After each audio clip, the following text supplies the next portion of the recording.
What's the point? Why should I follow such a book that says slavery is fine, killing is fine, and a lot of other absurd things that I don't believe in? And let's put that aside. This was 2,000 years ago. In the 21st century, why do I need to follow that? Give me 5 reasons that I need to have a religion. You want 5 reasons that you need to have a religion? Yeah, I'm an atheist. I don't believe in any religion, and I'm a decent person. I'm in morality. I have morality. I'm an ethical guy, and in fact, I'm more ethical than a lot of religious people. I believe you. Okay. So give me 5 reasons I need to have a religion. You bet. First reason that you need to believe in Christ, in God, is you've got to answer the question, as a thinking human being, where do I come from? Because that has profound implications. Where do you think I come from? I think you come from God. Okay, well, why should I think you're right when most of scientists don't think that way? If this is something that science can answer, and most of scientists don't believe what you believe, I'm going to go with the scientists who actually know what they're talking about. Sir, science is a study of process.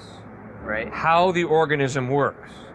Science does not answer the question, is there an intelligent mind behind the process, or is there no intelligent mind behind the process? That is a philosophical question, not a scientific question.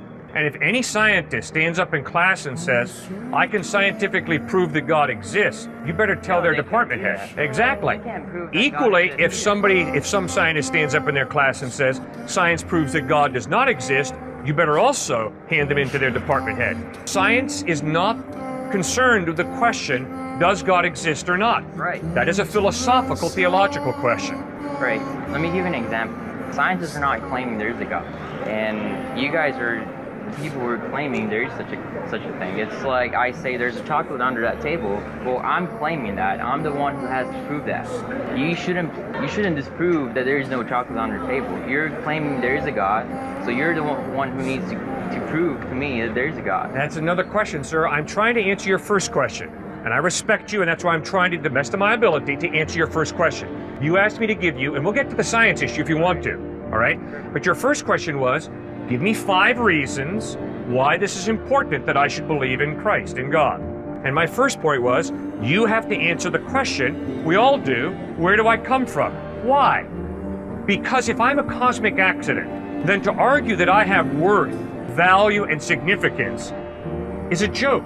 It's an exercise in futility. Because if I am simply primordial slime, evolved to a higher order, then to act like I have innate value is an exercise in fantasy.